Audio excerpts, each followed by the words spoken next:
श्री कृष्ण कहते हैं, संसार में आपको कई ऐसे लोग मिलेंगे जो आपको बताएंगे कि क्या करना है, किंतु उससे भी अधिक महत्वपूर्ण बात यह है कि क्या नहीं करना है। आज मैं आपको ऐसे ही 3 बातें बताने वाला हूं जो आपको जीवन में नहीं करनी है।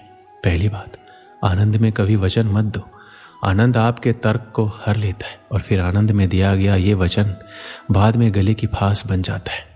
दूसरी बात, क्रोध में उत्तर मत दो।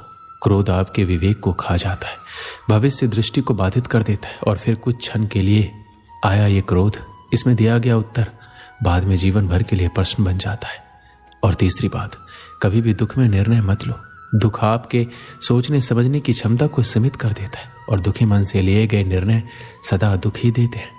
सच कहा जाए तो वचन, उत्तर और निर्णय कभी भी जीवन में सोच विचार करके ही लेने या देने चाहिए। सोच विचार करके कार्य करोगे तो इस संसार में किसी भी समस्या का हल बहुत आसानी से प्राप्त कर लोगे। श्री कृष्ण कहते हैं, भगवान को हम जब तक शरीर से याद करते हैं तब तक भगवान हमारे प्रतिरूप में बात नहीं करते। जब तक हम ईश्वर को अपने मन में बसाकर उन्हें सच्चे दिल से याद नहीं करेंगे तब तक भगवान खुद हमारे प्रत्यक्ष नहीं आएंगे, क्योंकि भगवान सिर्फ उन्हीं लोगों के साथ रहते हैं जो उन्हें सच्चे दिल से मानते हैं, उनका आदर सम्मान करते हैं। इसलिए श्री कृष्ण अर्जुन को बताते हुए कहते हैं, अगर हम भगवान को सच्चे मन से याद करते हैं तो भगवान हमारा साथ जरूर देते हैं, हमारे अंदर एक सकारात्मकता भर देते हैं और एक नई ऊर्जा का निर्माण करते हैं, जिससे हम अपने जीवन को सफलता के मार्ग पर खड़ा कर देते हैं और भगवान उन्हीं का साथ देते हैं जो उन्हें मन से चाहते हैं। श्री कृष्ण कहते हैं, अगर हमारे अंदर शिष्टता और सदाचार स्नेह का प्रेम भाव होगा तो हम लोगों को ज़्यादा अच्छी तरह से समझ पाएंगे, उनसे अच्छा व्यवहार रख पाएंगे, हम समाज का भला कर पाएंगे, लोगों में अच्छी सीख दे पाएंगे, लोगों को भलाई करने के लिए प्रेरणा दे पाएंगे। अगर हमारे अंदर सदाचार और प्रेम भाव की भावना होती है तो पूरी दुनिया हमारे साथ होती है, पूरी दुनिया हमारे लिए खड़ी रहती है, क्योंकि हम जितना ज़्यादा प्रेम भाव लोगों के प्रति रखेंगे उतना ही प्रेम भाव लोग हमें देंगे। प्रेम भाव से दुनिया का अस्तित्व है और प्रेम भाव से ही दुनिया का विनाश है। प्रेम भाव के बिना जीवन असंभव है, क्योंकि अगर लोगों के बीच प्रेम भाव नहीं होगा तो लोग एक दूसरे को कभी नहीं समझ पाएंगे, एक दूसरे में ईर्ष्या की भावना को पैदा करके इस पूरी सृष्टि का विनाश का कारण बनेंगे। श्री कृष्ण कहते हैं, क्रोध को पी जाना ही बेहतर है, क्योंकि हमें जब क्रोध आता है तो काफ़ी सारा नुकसान कर देता है। गुस्सा हमें आता है पर हम उस गुस्से को उतारते किसी और व्यक्ति पर है, जिससे दोनों की मध्य बुराई की भावना उत्पन्न होती है। इसलिए श्री कृष्ण ने क्रोध को बहुत ही खराब माना है और कहा है कि व्यक्ति को क्रोध नहीं करना चाहिए। उसको अगर किसी बात पे क्रोध भी आ रहा है तो उस बात को वह शांतिपूर्वक सुने, समझे और उस परिस्थिति को देखकर उसमें सुधार करे, ना कि क्रोध करे। क्रोध एकमात्र ऐसा जरिया नहीं है, क्रोध से कुछ भी हासिल नहीं होता है, ना ही कुछ सुधार होता है, क्रोध से सब कुछ बर्बाद होता है। इसलिए क्रोध ना हम कभी करें ना करने दें। इस बात को अगर जीवन में अपना लिया तो आप लोगों को कुछ नए नजरिए से देखेंगे, जिससे एक नई ऊर्जा उत्पन्न होगी और इस ऊर्जा से आपके जीवन पर बहुत ही गहरा प्रभाव पड़ेगा और आपकी जिंदगी काफी हद तक निखर कर सामने आएगी। श्री कृष्ण कहते हैं, जिंदगी में त्याग बहुत अहम भूमिका निभाता है। जो व्यक्ति त्याग करना जानता है वो अपने जीवन में वह सब कुछ पा लेता है जिसकी वह चाह रखता है। वह ऐसे मुकाम पर पहुंच जाता है जहां पर कभी वह जाने की सिर्फ सोचा करता था। ऐसे मुकाम को हासिल करने के लिए हमें अपनी जिंदगी में काफी कुछ छोड़ना पड़ता है। हमें अपने ऐशो आराम और अपनी रोजमर्रा की जिंदगी को छोड़कर कुछ ऐसी जिंदगी को अपनाना पड़ता है जिसको हम कभी जीना नहीं चाहते, पर उस जिंदगी को जीकर हम अपने आने वाली जिंदगी को इतना बेहतर बना लेते हैं कि पूरा जीवन सफल हो जाता है। इसलिए श्री कृष्ण कहते हैं, जीवन में त्याग करते रहना जरूरी है। अगर हम त्याग नहीं करेंगे तो इस जीवन का कोई उद्देश्य नहीं रहेगा। जीवन में त्याग करना जरूरी है। त्याग से हमारे खुद में परिवर्तन होता है और जिंदगी में सुधार होता है, इसलिए त्याग करते रहना चाहिए। श्री कृष्ण कहते हैं, हमारे कर्म ही हमारा परिणाम होता है, क्योंकि जैसे करनी वैसी ही भरनी। जैसा हम कर्म करेंगे वैसा ही हम पाएंगे। जीवन में कभी भी लक्ष्य को प्राप्त करना हो तो व्यक्ति 2 भाग साथ लेकर चलता है। पहला, अपने लक्ष्य को पाने का निश्चय और दूसरा, अपने लक्ष्य तक पहुंचने का मार्ग। सब यही करते हैं, किंतु सब अपने लक्ष्य को प्राप्त नहीं कर सकते। क्यों? क्योंकि लक्ष्य न मिल पाने की स्थिति में व्यक्ति को कुछ बदलना होता है। कुछ अपना निश्चय बदल लेते हैं, कुछ अपना मार्ग। जो अपना मार्ग बदल का प्रयास करते हैं उन्हें सफलता प्राप्त हो ही जाती है, किंतु अपना निश्चय बदलने वाले सफलता का स्वाद कभी नहीं चख पाते।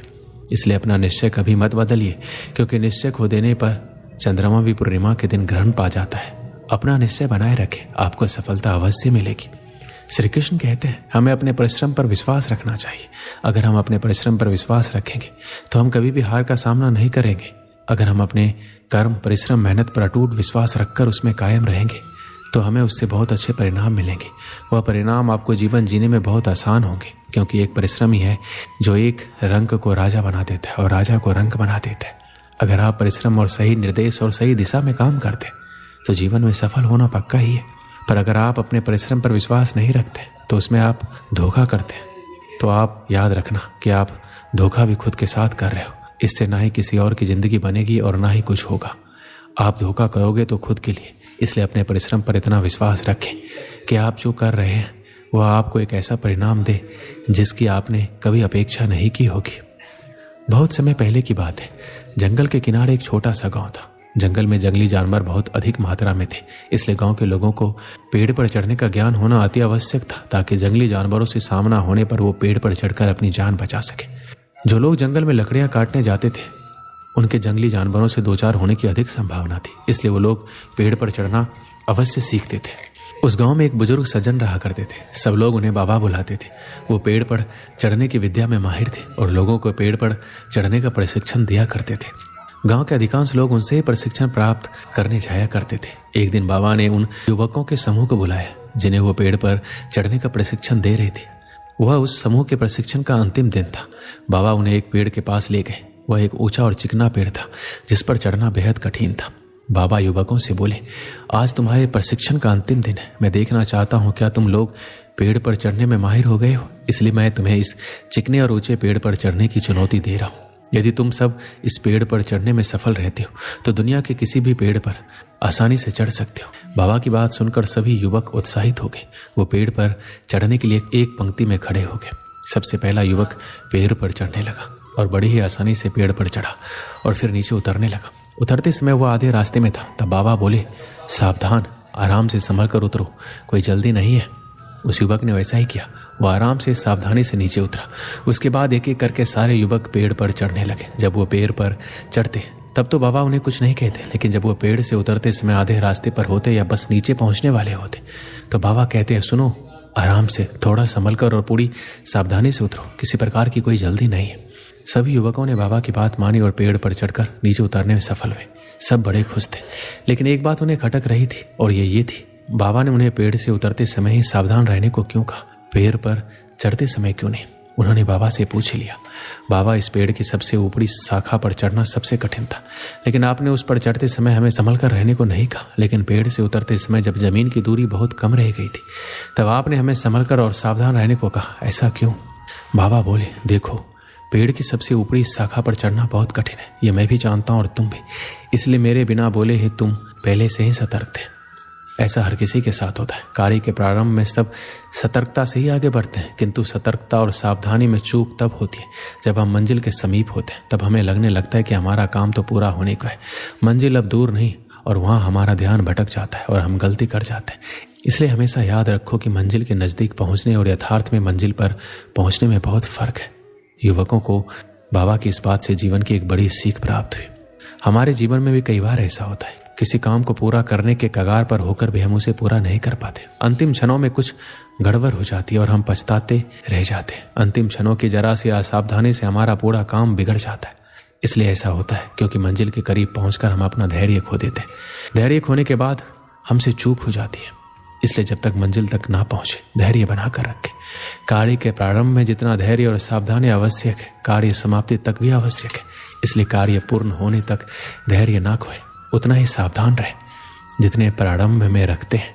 कहीं धैर्य खो देना लक्ष्य खो देने का कारण ना बन जाए। दोस्तों, इस वीडियो में बस इतना है। मिलते हैं अगली वीडियो में। अपना ख्याल रखिएगा। जय श्री कृष्ण।